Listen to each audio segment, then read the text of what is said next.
Fala galera, hora do bizu de volta. Esse é o nosso quarto vídeo da nossa série sobre álgebra vetorial. A gente está aqui nesse vídeo trazendo para você a nossa primeira aplicação daqueles conceitos vistos nos vídeos anteriores. Se você não viu, dá uma checada aqui porque vai ser muito importante para você entender esse vídeo de verdade, tá? Eu trouxe nesse vídeo um problema que apareceu na prova da Escola Naval 2016/2017. O enunciado está aparecendo para você agora aí. Bom, gente, seguinte, coloquei o enunciado aqui no quadro em forma de esboço para a gente entender mais ou menos o que nós vamos fazer nesse problema, tá? Então, qual é o esquema aqui?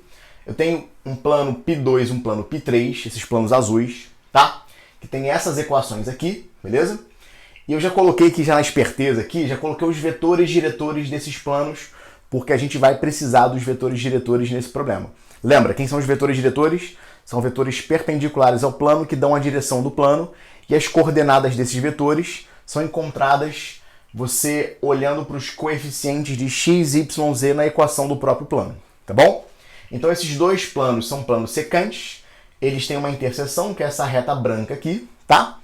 E aí, cara, o seguinte, existe um plano π1 que passa por essa interseção e também é paralelo ao eixo y, ou seja, ele é paralelo ao vetor 0, 1, 0, que é o nosso vetor k, é unitário na direção y, tá bom? E a pergunta do problema qual é? Qual é o ângulo entre o plano π1 e esse plano π4 aqui, que tem essa equação? Detalhe, gente, para você encontrar ângulo entre vetores no plano, a gente viu nos nossos vídeos passados que a melhor forma é você fazer o produto escalar, tá? Então, para isso, eu preciso encontrar quem seria o vetor diretor do plano π1. Como é que eu vou fazer isso? Preste atenção. Primeira coisa, o plano π1 passa pela interseção desses dois planos. Uma coisa que é muito legal, cara, é você descobrir, por exemplo, um vetor que esteja contido nessa reta, porque você vai encontrar um vetor que está contido naquele plano, tá? E aí, como é que eu faço isso? Veja bem, se a reta branca é a interseção desses dois planos azuis, repara que essa reta branca aqui, o vetor que dá a direção para ela é um vetor que é perpendicular simultaneamente ao vetor U e ao vetor V. Porque veja bem, se essa reta está contida nos dois planos, o vetor que dá a direção para os planos, ele é ortogonal à reta em cada um dos planos. Então repara, vetor diretor e reta, se a reta está contida no plano, o vetor diretor tem que fazer 90 graus com a reta. Então repara, o vetor que dá a direção para a reta é um vetor que é simultaneamente perpendicular a U e V. Ou seja, como é que eu posso encontrar um vetor que seja perpendicular simultaneamente a dois vetores, fazendo o produto vetorial? Então é isso que a gente vai começar a fazer, beleza? Vamos lá. Então eu vou começar fazendo o produto vetorial entre U e V. Como é que a gente faz isso? A gente coloca na primeira linha IJK. Na segunda linha a gente coloca as coordenadas do vetor U, 1, 3, 5. E na segunda linha a gente coloca as coordenadas do vetor V, 1, menos 1 e menos 2, tá bom? Isso aqui você resolve como se fosse um determinante 3×3 normalmente, tá bom? Então você pode repetir as primeiras colunas, ou então você pode fazer Laplace da forma que você acha melhor, beleza?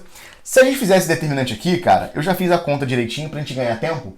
A conta vai dar o seguinte, o vetor vai ter as coordenadas menos 1, 7 e menos 4, tá bom?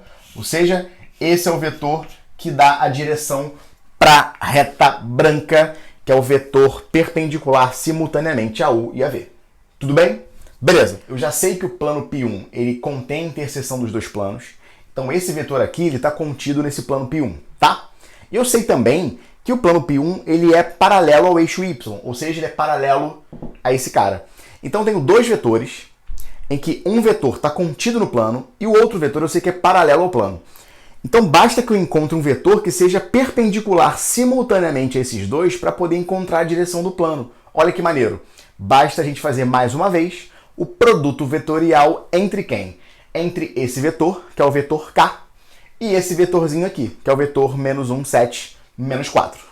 Tá bom? Vamos fazer isso então. Vamos lá. Se a gente fizer o produto vetorial entre k e esse vetor aqui, que é o U vetorial V, que eu vou chamar momentaneamente de vetor W, tá bom? Então, K vetorial W, a gente vai ter o seguinte, vai ter lá I, J, K, depois as coordenadas do vetor K, 0, 1, 0, e depois as coordenadas do vetor w, que é menos 1, 7 e menos 4. Beleza? Nesse caso aqui, mais uma vez, a gente pode resolver um determinante normalmente. E aí, fazendo a continha desse determinante, você encontra o seguinte. O vetor k vetorial w, ele vai ser o vetor menos 4, 0 e 1. Então assim, gente, se eu já tenho o vetor, que é o vetor que dá a direção para o plano π1, eu já consigo encontrar a equação dele. Só que o lance desse problema é o seguinte, eu não quero saber a equação do plano π1. Eu quero, na verdade, encontrar qual é o ângulo que o plano π1 faz com esse plano π4, que tem essa equação aqui. Gente, se eu quero saber o ângulo entre dois vetores, a melhor forma para você fazer isso é você realizar o produto escalar entre eles, porque você encontra, de fato, o cosseno do ângulo entre esses dois vetores. Tá certo? Beleza? Então vamos lá. Primeiro, o plano π4, se ele tem essa equação aqui, como é que a gente pode escrever as coordenadas do vetor diretor dele? A gente pode escrever assim, né? O vetor diretor dele vai ser o vetor menos 2, 3 e 1. Tá certo? Essas são as coordenadas do vetor diretor do plano π4. Então, o que eu preciso fazer, na verdade, é o produto escalar entre esses dois vetores. Esse vetor aqui, que é o menos 4, 0 e 1, e esse vetor aqui, que é o vetor menos 2, 3 e 1. Então, a primeira coisa que eu vou fazer é o produto escalar entre eles. Vamos lá. Se a gente fizer menos 4, 0 e 1, escalar com esse vetor aqui, que é o vetor menos 2, 3 e 1, lembra que o produto escalar ele é a soma das multiplicações das coordenadas correspondentes. Então, menos 4 vezes menos 2 dá 8, né? 0 vezes 3 dá 0, tudo isso mais 1 vezes 1, que dá 1. Ou seja, 8 mais 1, 9. O produto escalar é 9. Tudo bem? Só que você sabe também que o produto escalar pode ser escrito como? Ele pode ser escrito como o produto dos módulos multiplicado por quem? Pelo cosseno do ângulo entre os vetores, que é isso que nos importa, tá? Então, vamos fazer isso. Veja bem, como é que eu encontro o módulo desse vetor aqui? Lembra que você faz o quê? Raiz quadrada desse cara ao quadrado, mais esse cara ao quadrado, mais esse cara ao quadrado, beleza? Então, menos 4 ao quadrado dá 16, 0 ao quadrado é o próprio 0, e 1 ao quadrado é 1, portanto, o módulo desse vetor é raiz de 17, beleza? Qual vai ser o módulo desse vetor aqui, gente? O vetor menos 2, 3, 1. Vai ser raiz quadrada de menos 2 ao quadrado, que é 4, 3 ao quadrado, que é 9, e 1 ao quadrado, que é o próprio 1, beleza? Então, 10 mais 4, raiz de 14, beleza? Então, ó, já tem o módulo dos dois vetores, já tem o produto escalar entre eles, é só terminar escrevendo o seguinte. Se o produto escalar entre dois vetores é escrito como módulo de U, módulo de V, cosseno do ângulo entre eles, então como é que você acha o cosseno do ângulo entre dois vetores? Basta que você pegue o produto escalar e divida pelo produto dos dois módulos, tá certo? Então, nesse caso aqui, o produto escalar deu quanto? Deu 9 sobre produto dos módulos, raiz de 14 vezes a raiz de 17. Então, raiz de 14 vezes a raiz de 17. E essa continha aqui deu quanto?